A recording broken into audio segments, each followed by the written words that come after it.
والصلاة والسلام على من لا نبي بعده أما بعد فأعوذ بالله من الشيطان الرجيم بسم الله الرحمن الرحيم قال الله تبارك وتعالى ومن الأنعام حمولة وفرشا كلوا مما رزقكم الله ولا تتبعوا خطوات الشيطان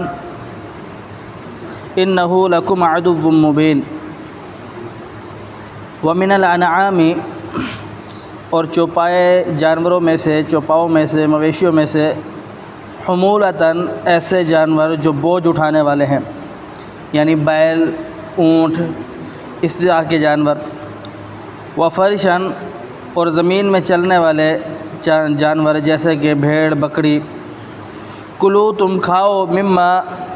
ہر اس چیز سے رزقکم اللہ جو اللہ نے تم کو رزق عطا کیا ہے دیا ہے ولا تتبعوا اور نہ تم چلو پیروی کرو خطوات شیطان کے قدموں کی انہ لکم عدو مبین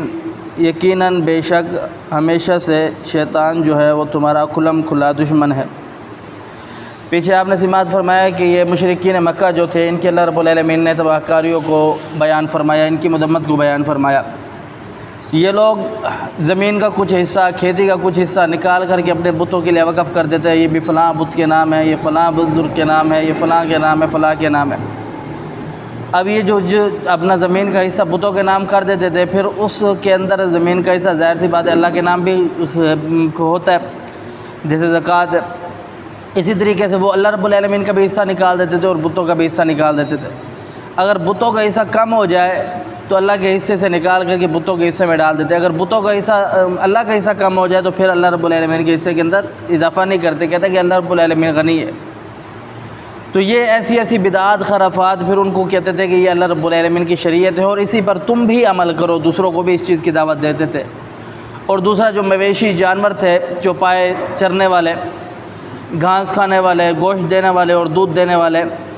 ان میں سے بے شمار ایسے جانور کبھی انہوں نے چربی اپنے اوپر حرام کر دی، کبھی انہوں نے کہا کہ یہ جانور ہمارے لیے حرام ہے کیونکہ اس نے پے در پہ مادہ بچیاں دی ہیں یا پے در پہ اس نے نر بچے دی ہیں، یا یہ ایسا جانور ہے جس کی جفتی سے ہمیشہ بچہ پیدا ہو جاتا ہے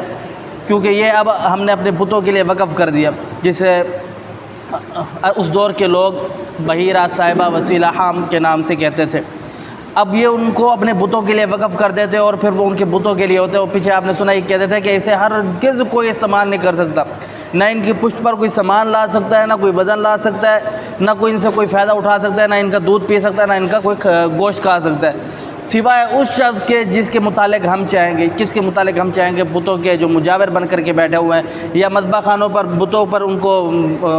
ذبح کیا جائے گا بتوں کے نام پر اللہ رب العالمین کا نام لیے بغیر، اور پھر جو وہاں بتوں کے اوپر مجاور بن کر کے بیٹھے ہوئے ہیں وہ لوگ ان کو کھائیں گے۔ تو اللہ رب العالمین نے فرمایا کہ آگے اس چیز کی اللہ رب العالمین مذمت کو بیان فرماتے ہوئے اللہ پاک فرماتا ہے وَمِنَ الْأَنْعَامِ حُمُولَةً وَفَرِشًا،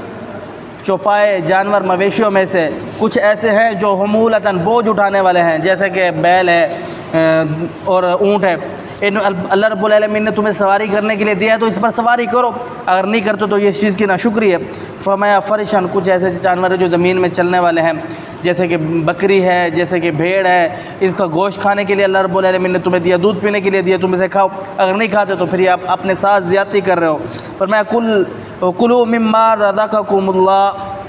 ولا تتبعوا خطوات الشیطان، کلو تم کھاؤ مما اس چیز میں سے رزقکم اللہ جو اللہ نے تم کو رزق دیا، پاکیزہ رزق دیا، ولا تتبعوا خطوات الشیطان، اگر آپ ایسا نہیں کرتے تو پھر آپ کیا کر رہے ہو، شیطان کے قدموں کی پیروی کر رہے ہو۔ اللہ رب العالمین نے کہا کہ جو اونٹ بیل یہ ان چیزوں کو آپ کھاؤ بھی صحیح، استعمال بھی کرو، آپ کے جو کام آتے اس کو کرو، یہ کہتے تھے نہیں ہے فلاں فلاں بتوں کے نام ہے۔ تو اللہ رب العالمین بیان فرماتا ہے کہ یہ لوگ جو ہیں شیطان کے قدموں کی پیروی کر رہے ہیں۔ فرمایا انہ لکم عدو مبین، یہ بھی بات آپ ذہن میں رکھ لیں کہ اب یہ کہو کہ دنیا کے اندر جو ہم کر رہے ہیں وہ دنیا کے اندر ہی رہ جائے گا، ایسا نہیں ہے، شیطان ایسا بڑا دشمن ہے تمہیں کہیں کبھی نہیں چھوڑے گا، دنیا بھی تمہاری برباد کر دے گا، آخرت بھی تمہاری برباد کر دے گا۔ اللہ سمجھنے عمل کی توفیق دے۔ اقول قولی ھذا استغفر اللہ لی ولکم ولسائر المسلمین۔